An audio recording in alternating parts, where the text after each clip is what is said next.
so it's going to be... Yeah, perfect. I'm going to give one of your guys my phone number. Yeah, I think I have it.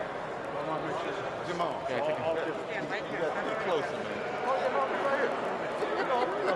I'm a Bible man. I'm not, I'm not really into all that. Got all the women on one side. Barry? Where's Tanisha? She's coming. All right. Break up the guys. Break up the women. Thank you very much. I want to just begin by apologizing again the fact that we don't have a sign language interpreter today. We learned today that none, as the other day, none was available. So we'll be posting a video with captions and ASL interpretations, as well as the text transcript online. So we'll be getting this information out far and wide today. I want to begin with the latest COVID numbers. In Massachusetts, as of yesterday, Monday, 765 new confirmed cases, bringing the total of confirmed cases in Massachusetts to 136,933. There were 13 new deaths yesterday, bringing the total of deaths in Massachusetts to 9,401. In Boston, as of yesterday's numbers, we had 98 new cases in the city of Boston, bringing a total in Boston to 18,136 cases. We had 4 new deaths yesterday since Friday. That's a three-day total, bringing our total deaths to 768. And we just ask everyone to keep those that are sick and suffering and the families with COVID-19 in your thoughts and prayers. And for the loved ones that you've lost, we want you to know that we're thinking of you every day here. The data for the week ending October 5th, we remained at the somewhat elevated rate of activity that we've seen over the past few weeks here in the city of Boston. The positive tests went down from about 73 new cases a day to about 69 new cases per day, but testing also went down slightly in the city of Boston. 1,725 Boston residents were tested each day, an average of last week. So our positive testing rate has held steady here for a couple weeks now in the city at 4.1%. Neighborhood data, Dorchester 02121, 02125 had the highest rate of COVID positive testing in the city last week, followed by Hyde Park. Cases in East Boston went down to 6.5%. Last week, if you remember, I think it was 8.9%, so we've seen a decrease there. Dorchester 02122, 02124, Roxbury, South Boston, and other neighborhoods are at over 4% positive rate in their neighborhoods. Young adults and the Latino community continue to see the highest number of new cases in them. We continue to focus on multilingual outreach all throughout the city and access to testing and healthcare in these communities and in every other neighborhood that we have in the city. I'm announcing today that we have launched a second mobile testing site. The first team is in partnership with East Boston Neighborhood Health Center. Right now it's in Central Square in East Boston until October 21st. So anybody that wants to get a test, you can go to Central Square and you can get tested. Our new team is a partnership with the Whittier Street Health Centers. Right now it's in Nubian Square in Roxbury until October 24th as well. In addition, CVS has began testing at 2 new sites on Friday in neighborhoods with elevated rates. They are now testing at the pharmacies on Saratoga Street in East Boston and at Gallivan Boulevard in Dorchester. In all, we have nearly 30 active testing sites across the city. If you go to boston.gov/coronavirus, we have a map there. If you have an iPhone and you just, on your map app, just punch in coronavirus testing, and the testing locations where you are at that moment will be on the map. We're going to continue to monitor and share the data. We'll continue working closely with our healthcare experts and our medical community, and we're bringing resources and information where it's needed the most. But we can't get these numbers down without your help. We're asking people to wear masks. We're asking you to wash your hands with soap and warm water as often as possible. We're asking you to clean commonly touched areas such as your car doorknobs, or if you're in work, your office doorknobs or your home doorknobs. We're asking you to keep physical distance from other people. We're asking you to avoid gatherings, especially large parties.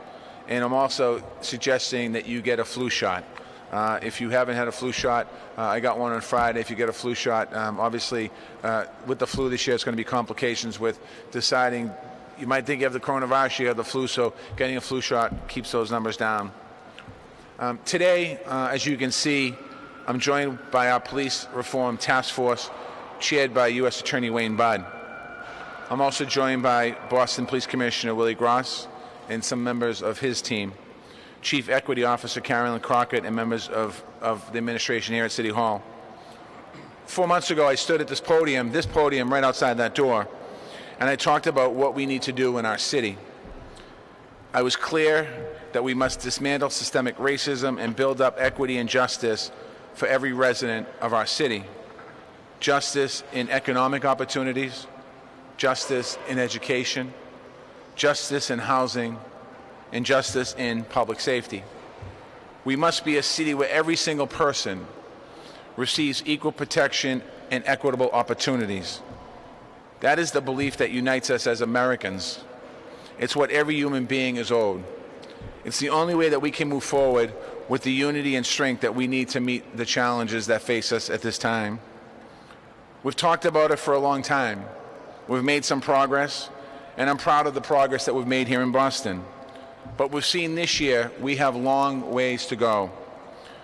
The desperate impacts of COVID-19, the terrible incidents of violence against Black Americans all across our country, and the powerful and passionate response in the communities of Boston.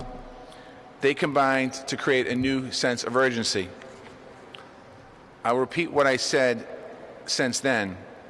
This time, we must and we will sustain the urgency and turn it into transformational systemic change.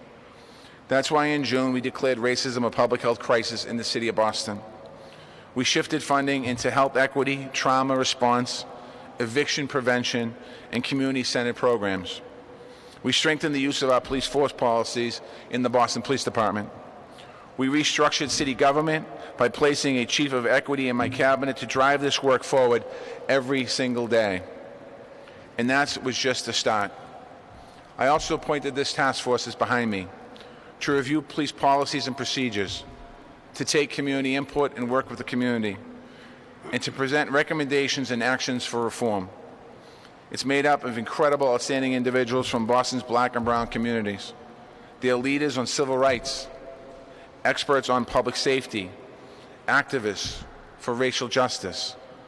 Since forming this summer, they have researched the issue both here in Boston and around the country and seeing what other cities are doing or not doing. They have held 4 public listening sessions on key issues of accountability, diversity, use of force, and transparency.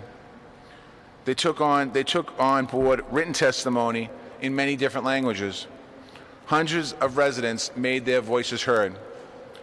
The task force shared draft recommendations last month. They took public input through an additional listening session. Now they've completed and shared with me their final recommendations. And as of today, I'm pleased to officially accept these recommendations, all of these recommendations. We have them translated into 5 different languages in addition to English, and they're available at boston.gov/policereform. They are comprehensive. The recommendations are bold and comprehensive. They call for an Office of Police Accountability and Transparency with full subpoena power to investigate misconduct. They call for a diversity and inclusion unit in the Boston Police Department to work on representation and equity for officers of color. They call for continued expansion of the body-worn camera program and the continued ban on biometrical and facial recognition technology. They call for enhanced use of force policy that's absolutely clear, a disciplinary code that articulate a clear disciplinary code. They call for expanded public access to police procedures, policy procedures, and data of the Boston Police Department. And they call for all of these actions of these areas within a timeline of no longer than 180 days. As I've said before, I accept and endorse each of these principles. And today I can announce that I will use every tool at my disposal to make this a reality. Specifically, in the coming weeks, I will take the necessary actions to create the Office of Police Accountability and Transparency. It will house a civilian review board with subpoena powers to conduct investigations, and an internal affairs oversight panel that builds on and strengthens the existing co-op board. This week, I've directed my administration to create a job posting for an executive director of the Office of Police Accountability and Transparency so that we can create this office as soon as possible. In addition, I will immediately call on and direct Chief of Equity Carolyn Crockett and a cross-cabinet team of leaders to support the Boston Police Department in creating the Diversity and Inclusion Unit and uplifting their internal policies to ensure that they are all written through the lens of equity. Furthermore, this Monday I will be filing a home rule petition with the Boston City Council and ultimately at the state legislature to amend the civil service rules that govern police departments' hirings. This petition will establish a preference for graduates of the Boston Public Schools, Metco, or any schools in the Boston Compact, which include charter and parochial schools in our city. This step will build on the success of our police cadet program by developing a new pipeline for diverse Boston residents into law enforcement careers. I look forward to collaborating with the members of the Boston City Council and the state legislature on each of these issues, as well as with the leadership of the Boston Police Department. These are bold steps. They will mark a new era in Boston in police practices and community relations. We are in a position to take these steps because we have the best and most trusted police department in the nation. These steps ensure that we will continue to have the best and most trusted police department in America. And I believe it will do more. At a time of national turmoil, and we are in national turmoil, Boston will offer a model of how to come together and move forward by achieving racial justice in our country. I want to just take a moment to thank each and every member of the task force for their leadership in this work and the work leading up to this work. I want to thank each member of the community who took time to share their views and their experiences. I want to thank each member of the Boston Police Department, starting with Commissioner Gross and his command staff and the officers that had their voices heard. I'm going to invite former U.S. Attorney Wayne Budd to come up and say a few words. Following Wayne Budd will be NAACP Boston Branch President Tisha Sullivan, followed by Commissioner Gross. And that will be the order. And then I have a couple more announcements, and then I'll open up for questions. So, U.S. Attorney? Behind you. Right here. Thank you, thank you very much, Mr. Mayor. If you don't mind, I'd like to introduce the members of the task force to the folks who are gathered here this afternoon. And as I call your name, just raise your hand so that folks can identify who you are. So, Allison S. Cartwright, Attorney in Charge, Roxbury Defender's Office. Allison. Joseph D. Feaster, Jr., Chairman of the Board, Urban League of Eastern Massachusetts. Tanisha Sullivan, President of the Boston branch of the NAACP. Darren Howell, President, Drive Boston Community Resources, Inc., and Political Coordinator for a local at SEIU. Superintendent Dennis White, Chief of Staff to the Boston Police Department. Marie St. Fleur, former state representative. Reverend Jeffrey Brown, Associate Pastor, Historic 12th Baptist Church in Roxbury. Eddie Crispin, Sergeant, Boston Police Department, and President of the Massachusetts Association of Minority Law Enforcement Officers. Javier Flores, a partner at Dinsmore LLP, and last and certainly far from least, Jamal Crawford, a Boston resident and community advocate. Thank you. You know, ladies and gentlemen, I'd like to offer my thanks and congratulations to each one of the task force members for volunteering and dedicating 4 months of their time and talent, as well as their energy and effort, which went into the preparation of the recommendations for the Boston Police Department reform, including its policies and practices, all to the end of identifying opportunities for improvement, all as requested by Mayor Walsh. We knew that accountability, transparency, and enforceability would be a very important part of the work that we were to undertake. In undertaking these tasks, we're under conditions that I can tell you, and I'm sure any task force member can, they're under conditions that were far less than ideal. We had tight time constraints, the COVID pandemic, countless hours of Zoom meetings, all while dealing with the difficult issues of policing reform and racial justice, which continue to roil the nation. This was all during the summer months, which made for true challenges indeed for each one of those different items. I'm pleased to say that each of us met those challenges head on and through a true team effort completed the assignment in a timely fashion. Despite frequent vigorous debates, all work was accomplished while maintaining respect and regard for one another. And each member, having brought different perspectives and experiences to the table, made meaningful and significant professional contributions to the work. And in spite of the various obstacles encountered, we were able to reach consensus on the issues and came up with an excellent set of well-documented recommendations of which we can all be justifiably proud. It must be mentioned that, as the mayor mentioned, we received significant input from the community. The task force hosted 4 public listening sessions to gain thoughts and ideas on issues related to our work. And after the first draft of the report was issued, which, by the way, had been translated into several different languages, we held a 5th public session for feedback on that draft. Literally hundreds participated in these sessions.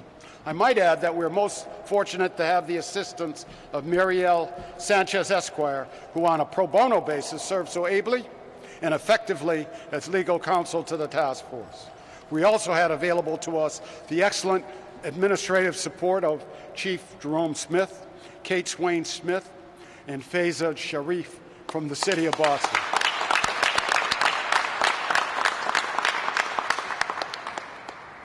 Now, you know, there may be some who say we went too far with our recommendations. Others who might say we didn't go far enough.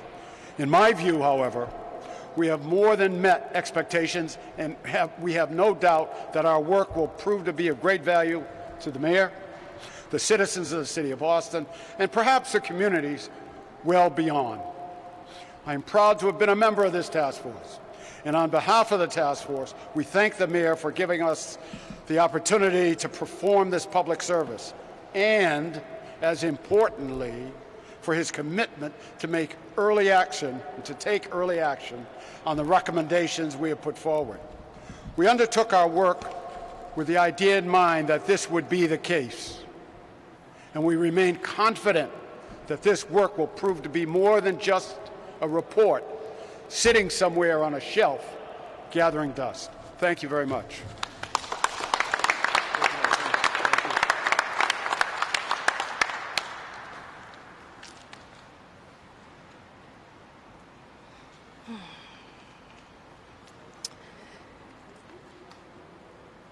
First, I want to also thank the mayor for really demonstrating a commitment to this work by establishing this task force, and of course, Police Commissioner Willie Gross for his support of the task force as well. I want to, Chairman, I have the opportunity, I'm going after Chair Budd, so I have the opportunity to thank him for his leadership on this task force. His work was incredibly challenging, and he certainly led us to the end of this process in a way that we do believe helps to bring about transformative change as it relates to policing accountability and transparency here in the City of Boston.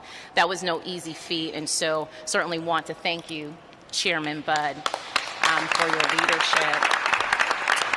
And also, of course, to my fellow task members and task force members in our community, that was an integral part of this process. We were very intentional about wanting to make sure that community voice and community will was a part of what has ultimately become our final recommendations. I too want to thank Jerome Smith and his team for their support, and in advance want to thank Dr. Carolyn Crockett for the leadership we know she will demonstrate in helping to make sure that these recommendations are implemented with integrity, so that we can ultimately see the change that we're hoping, that we are seeking.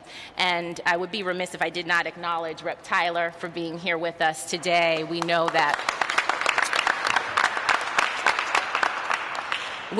the State House is also looking at policing reform. Okay, and so today we're hearing from the city of Boston on policing reform, but there is unfinished business too at the State House, and so we thank you for your leadership and hope that this work can help to serve as a catalyst to getting that work across the finish line.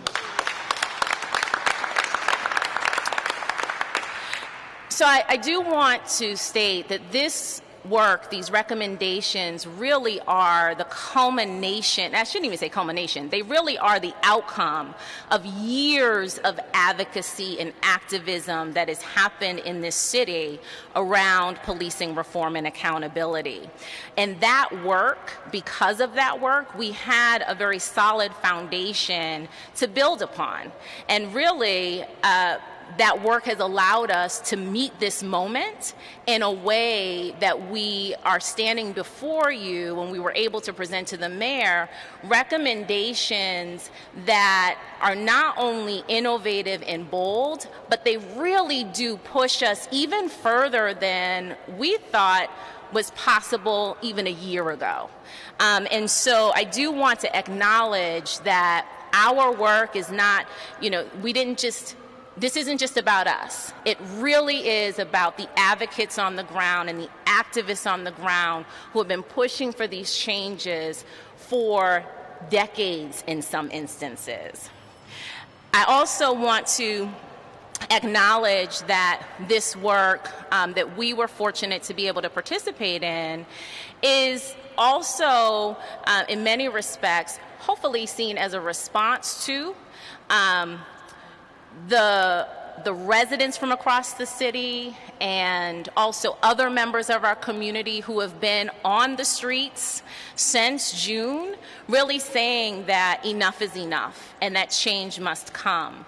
And so it is our hope that this work, that these policy changes really do, again, respond to their cries for increased transparency, accountability, and inclusion. These policy and structural recommendations, when implemented in full, will help create accountability structures that prioritize our individual and collective humanity while also respecting the dignity and worth of each member of our community. This is accomplished with a deep understanding and acknowledgement that it's not enough to say that racism will not be tolerated. We must actively, intentionally, and consistently work to make sure it has no place or space to take root. So today is just the beginning of the next chapter on this journey toward increased transparency, accountability, and inclusion. Now, we must work together to implement these reforms in full and again commit to the ongoing work necessary to ensure that they achieve the desired outcomes.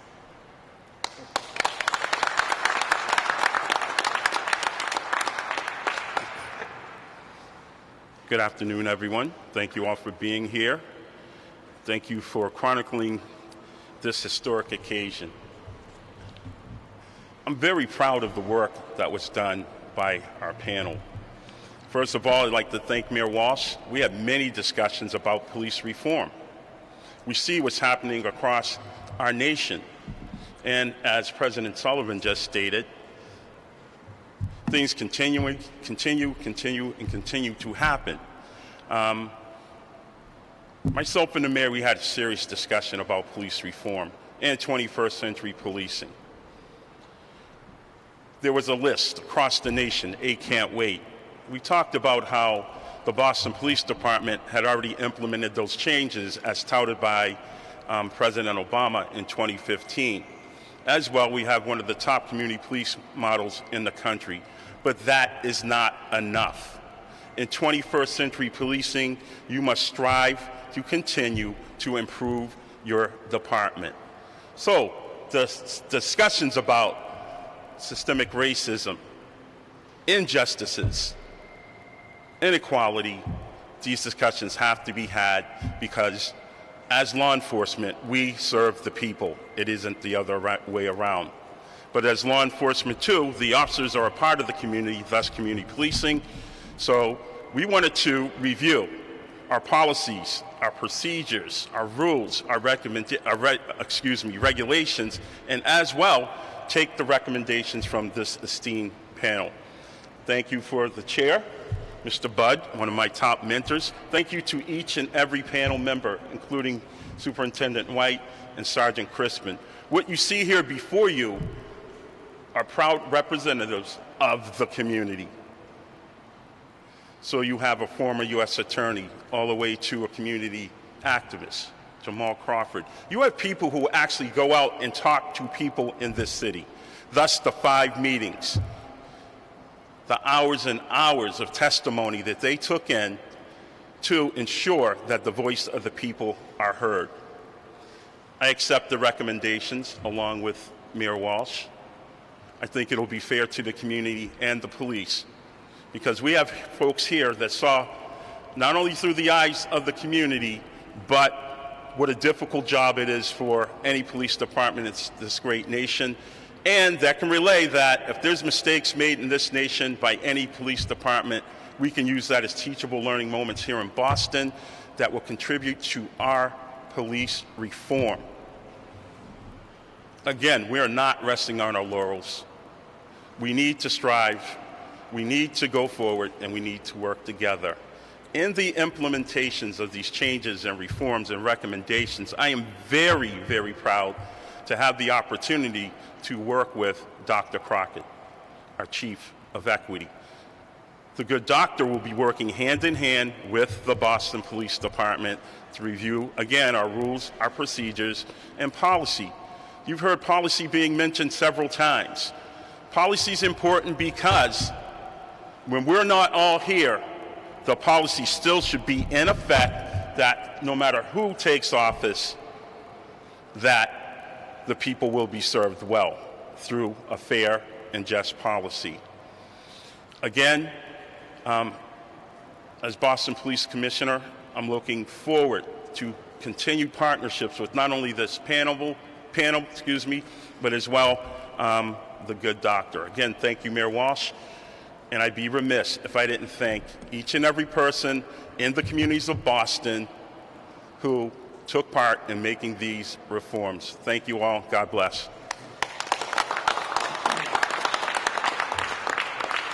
Thank you, Commissioner, and I want to thank U.S. Attorney Wayne Buddy again, Cesar Sullivan, President of the Boston Branch and NAACP, for your leadership, and to everyone that's here today. I also want to thank Representative China Tyler as well, who Representative Tyler is our lead sponsor of the legislation to bring a fire cadet program to the Boston Fire Department. So I want to thank her for her leadership and supporting many different issues in the city of Boston. So thank you, Representative, for your great work as well.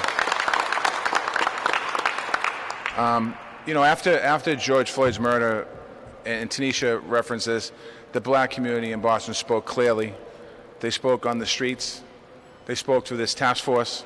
Black and brown members of my administration spoke directly to me from the heart. They talked about the acts of violence that we see in the news.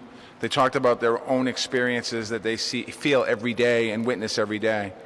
They also spoke about fears and stresses and traumas that affect them right here in Boston and their families.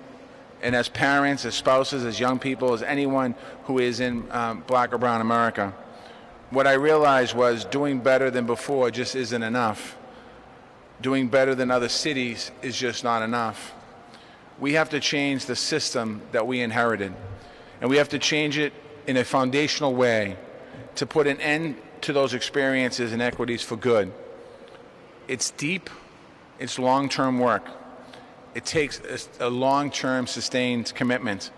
We've shown that this year we can do that work here in Boston. We have sustained the urgency of a moment, and we have turned it into a new chapter. But as the task force makes clear in this report, this is also just the beginning. To accomplish these goals, the community has to help us, and the community that set these goals before us. We must keep this sense of urgency alive and keep moving forward. We must keep working together. Elected officials, community leaders, activists, officers, residents, clergy, all of us collectively. I call on each and every one of us here in the city of Boston to play a positive and constructive role in this process. That's how we will move Boston forward, and that's how we will move America forward. Before I take questions, I want to update you on some of the work keeping people in their homes after the state eviction moratorium expires this week on the 17th. This is a racial justice issue because evictions hit the community of color the hardest, and especially women of color and their kids. It's a public health issue because housing instability will create conditions where the virus can more easily spread. So we are working with tenants and with landlords to make sure people can stay in their home when this moratorium is lifted. We are putting in place tools and resources. We mailed out, and I showed you at the last press conference, 46,000 at-risk households to let them know their rights. They're going to be arriving in your mailbox this week. We have an ordinance at the City Council that requires landlords to provide information about tenants' rights and resources. There's a hearing tomorrow, and we hope it'll pass before the moratorium is lifted. This isn't a political issue. This is about keeping people in your home, so we need that ordinance to pass tomorrow. We are reopening our rental relief fund, which already has 1,000 families in it. That support goes directly to landlords and encourage them to look into it for their tenants. So any landlords that are struggling now and you know your tenants are struggling, go to the City of Boston website, call the Department of Neighborhood Development for the rental relief fund. New applications will be available on October 19th when the moratorium is lifted. We also have a housing stability pledge. More than 30 large landlords across the City of Boston have signed an agreement to avoid evictions in the City of Boston. We're going to have more to share moving forward. The state yesterday announced new resource. I believe the governor talked about it a little bit today at 12 o'clock at his press conference. We are working to make sure that these resources reach Boston tenants and property owners. I want to be clear that we have a city resources for homeowners that can also help small landlords. So we're working with the landowners as well. So if you have property and you're having a hard time, contact the City of Boston. I encourage you to reach out to the City of Boston Home Center if you're concerned. And the most important things for renters and tenants to understand, the CDC has a national moratorium in place until the end of this year. Tenants need to fill out a form and give a signed copy to their landlord to receive that protection. We stand ready to help you with that as well. So for more information, we want you to contact our Office of Housing Stability or 311. Any questions or any forms that I'm talking about today that you need help with, you can go to boston.gov/housing-stability. That's boston.gov/housing-stability. Or you can simply call 311, ask for our Office of Housing Stability for us to help any way we can. With that, I'm opening up to questions to the press. Mayor, you talked about learning from other communities. Breonna Taylor taught us that no-knock warrants, especially on a drug case, can lead to death. Is there anything in this report about that or police procedures for the use of deadly force? Okay, that's that.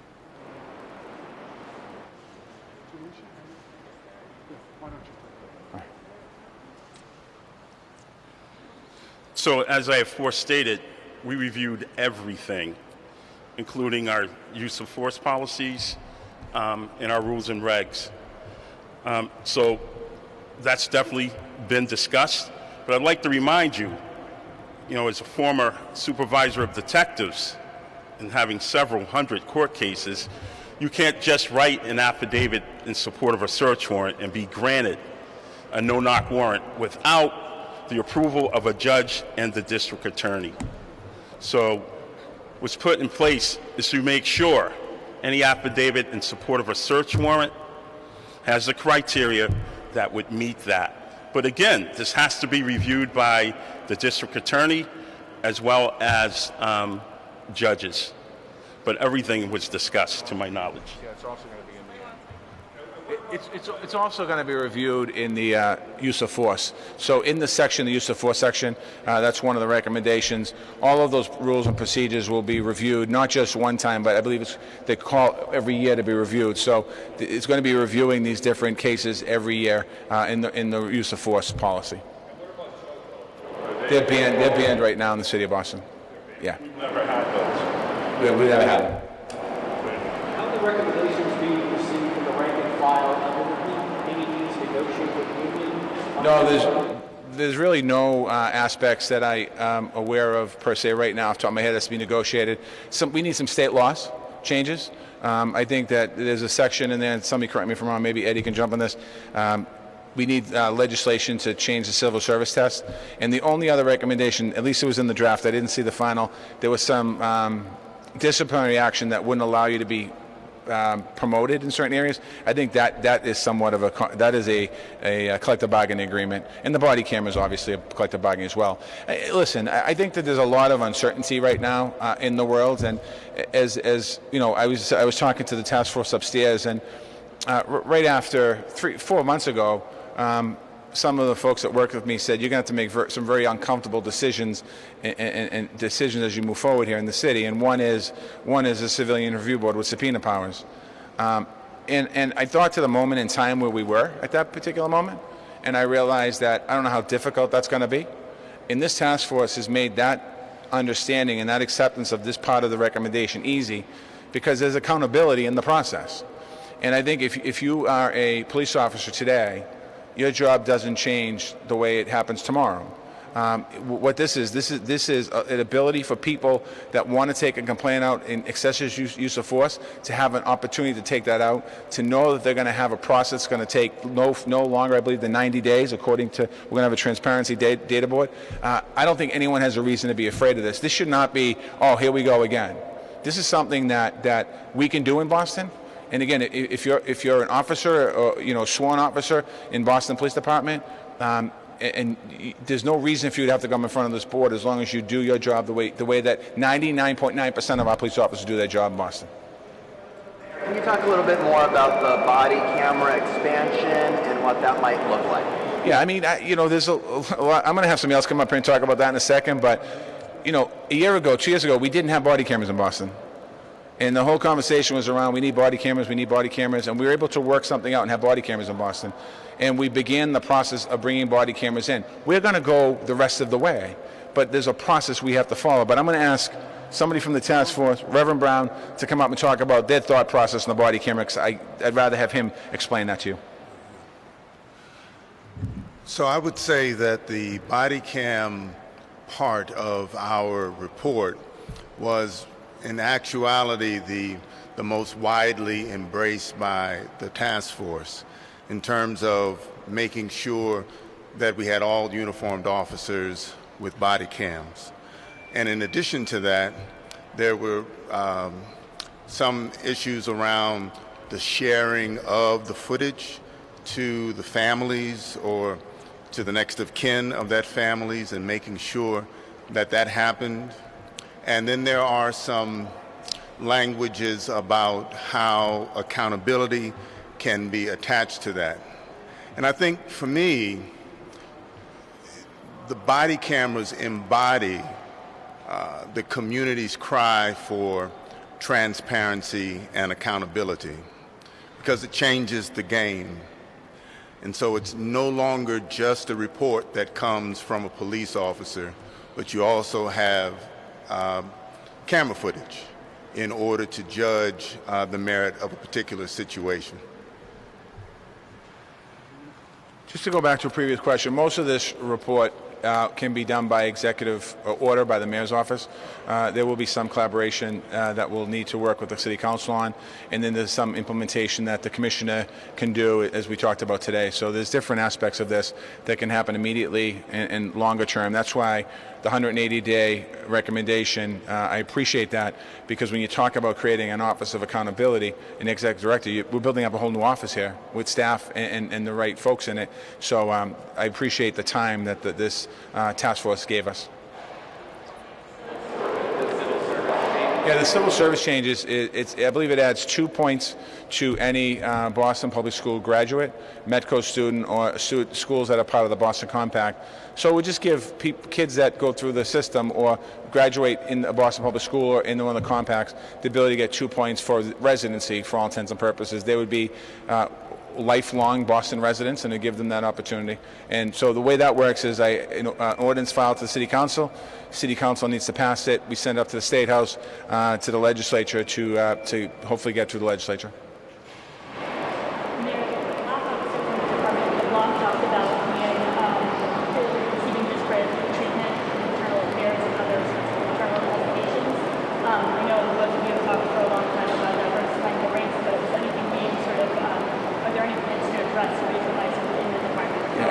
Thank you. It actually addressed it in this task force yesterday morning. Actually, I think it was yesterday. I spoke to Tanisha Sullivan. She called me, and we're talking about the story in the Globe, and we're talking about getting to the heart of the issue in the Globe story. And what she said was that there's a whole section here that gets to that as far as disciplined officers and transparency. And I think one of the issues in the past is also about transparency, not being able to get the information quick enough. And there's a section in this task force reform about transparency almost immediately. So we're going to be focusing on this issue moving forward because of this recommendation at the perfect timing. Can I ask Commissioner Gross? Oh, wait, one second. Come back one second, John.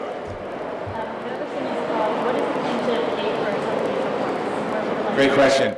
We don't know yet. So we're gonna. A lot of them don't cost money. Meaning, creating the Office of Police Accountability obviously is going to cost money.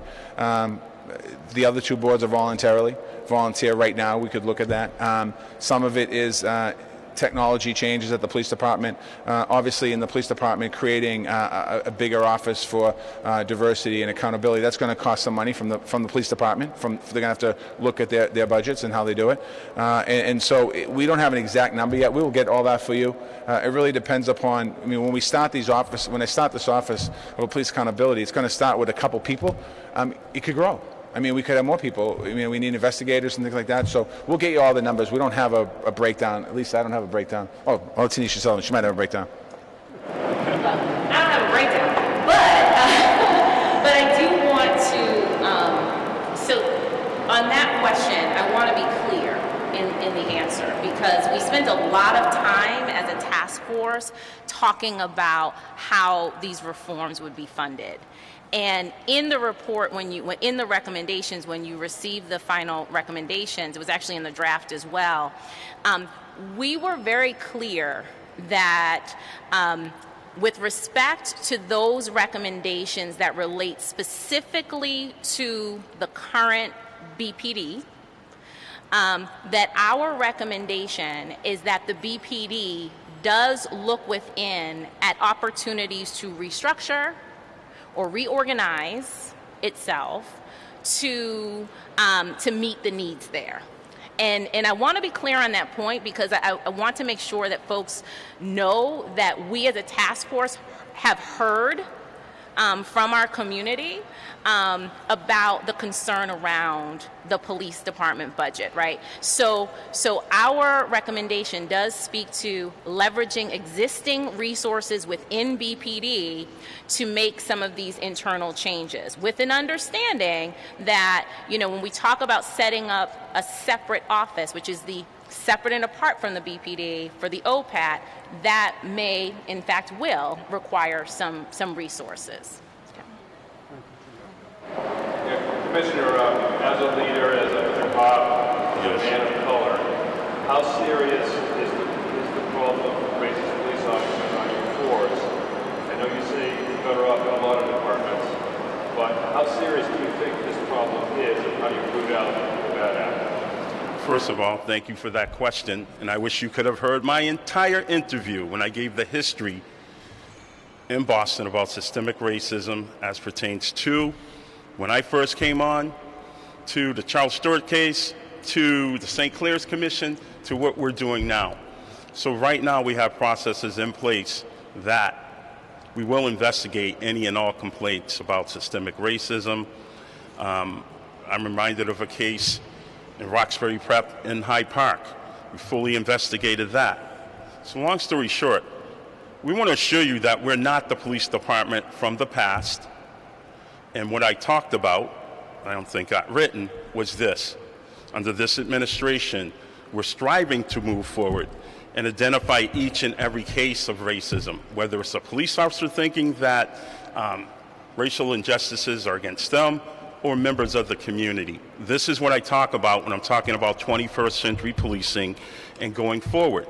This is what I'm talking about when we got to look at things through different eyes of these panelists to help improve our department so that whatever we're doing, we become a bigger and better department. As well, we have a diversity recruiting officer and exam administrator, Michael Gaskin. We're looking to expand that office to diversity and inclusion. And with the help of Dr. Crockett, we're going to be implementing changes that will definitely make sure that we don't fall back into the ways of the past when there was a consent decree placed on the BPD in 1974. So with 21st century policing, this includes the voice of the people.